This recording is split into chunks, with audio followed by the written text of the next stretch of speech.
Okay students, तो इस तरह क्वेश्चंस को बनाने के लिए जब आप देख रहे हो कि जब प्राइस कंटिन्यू बढ़ता जा रहा है, इंक्रीज होता जा रहा है, वो भी परसेंटेज में, ओके, और जब आप देख रहे हो प्राइस जो है फर्स्ट में इंक्रीज करता है और बाद में डिक्रीज कर जाता है, तो कैसे कम समय में, आप बिल्कुल कम समय में 1 मिनट में आप इन दो क्वेश्चन को सॉल्व कर पाएंगे। तो मैं वो कॉन्सेप्ट आपको दे रहा हूं, तो आप ध्यान से देखेंगे और बहुत ही कम समय में बना पाएंगे, और जिसमें कि कोई रूल आपको याद नहीं करना है। ओके, ध्यान से देखेंगे। सबसे पहले आपको बोला गया है कि आपको बोला गया the price of an article is first increase. पहले इंक्रीज करता है कितना, 10%, और उसके बाद फिर बोला गया है कि इंक्रीज करता है 12%। Then how much percent the price of the article increase, यानी अब प्राइस आपका कितना इंक्रीज करता है ये आपसे पूछा गया है, कितना परसेंट इंक्रीज करता है। तो सबसे पहले ऐसे क्वेश्चन में आप पहले मान लेंगे let the price of the article be, ऐसे कंडीशन जहां कोई नंबर नहीं दिया है आप वहां 100 से कंपेयर करेंगे। ओके, आप 100 मान लिए। अब अकॉर्डिंग टू क्वेश्चन जैसे जैसे आपको बोला गया, फर्स्ट में इंक्रीज कर रहा है, सेकंड में आप भी इंक्रीज कर रहा है, तो आप क्या करेंगे, जो आपने प्राइस माना है उसे लिख दें 100 इंटू, अब इसी में आप कितना करेंगे, 10% इंक्रीज करने का मतलब हुआ आप 10 ऐड कर देंगे, यानी 100 प्लस 10%। ये फर्स्ट कंडीशन हो गया। अब आगे फिर बोला जा रहा है कि फिर इंक्रीज किया 12%, तो फिर आप क्या करेंगे, 100 में आप प्लस करेंगे 12%। ओके, यानी एक ही साथ एक ही लाइन में आप क्वेश्चन को सॉल्व करेंगे और बहुत कम समय में बना पाएंगे। तो आप देख रहे होंगे आपके सामने है, यानी 100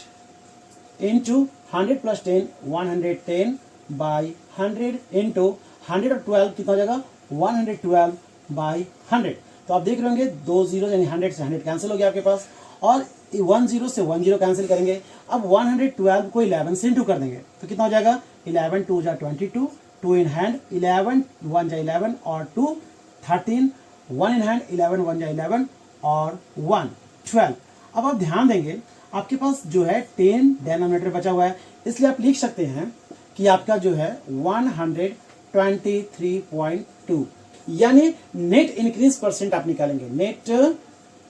इंक्रीज परसेंट।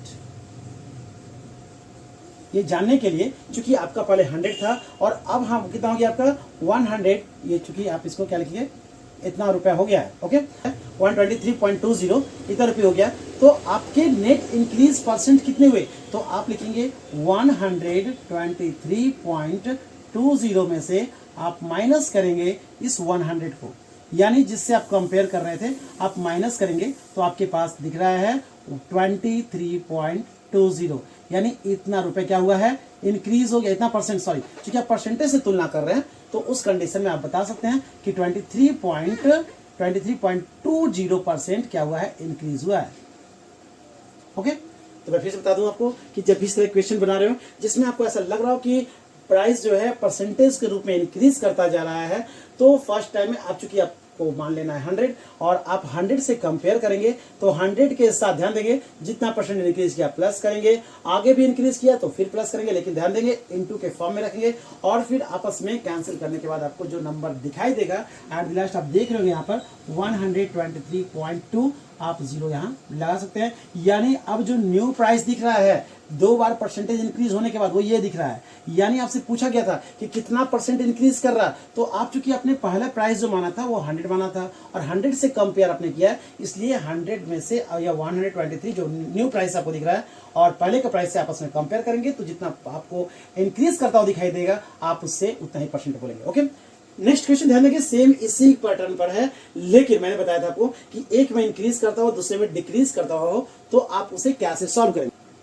तो जब आप देख रहे हो कि the price of an article is first increase, यानी पहले इंक्रीज किया है, तो आप फिर लिखेंगे let the price of the article be, आप 100 मानना है आपको कि जब भी आपको कंपेयर करना हो इस तरह की कंडीशन में, तो आप उसको क्या मान ले, 100 मान ले। अकॉर्डिंग टू क्वेश्चन जैसा आपसे बोला गया है, अगर पहले इंक्रीज करने के लिए बोला गया तो आप प्लस कीजिए, और फिर यदि डिक्रीज करने बोला गया तो माइनस कीजिए, लेकिन ध्यान रखना है 100 में ही इंक्रीज करना और डिक्रीज करना है। तो आप लिखेंगे अकॉर्डिंग टू क्वेश्चन, सबसे पहले इस 100 में बोला गया है कि आपका प्राइस जो है इंक्रीज होता है 10%, तो आप 10 ऐड करेंगे इसमें, और सेकेंड कंडीशन बोलता है उसी में डिक्रीज होता है 15%, तो आप उसमें 15 माइनस करेंगे, तो आपके पास क्या रहा, ध्यान देंगे आप, तो आपके पास है, आप दिखा सकते हैं इसे, 100 इंटू 110 बाई 100, और यहाँ माइनस होने पर कितना हो जाएगा, 85, ओके, बाई 100। तो आप देख रहे होंगे 100 से मैंने 15 लेस किया तो 85 आया। अब आप देखेंगे कि आपका जो न्यू प्राइस दिख रहा है वो कितना हो गया है तो आप देख रहे होंगे 0 0 कैंसिल करेंगे, आपके पास होगा 11 5 जा 55, 5 इन हैंड, 11 8 या 88 और 5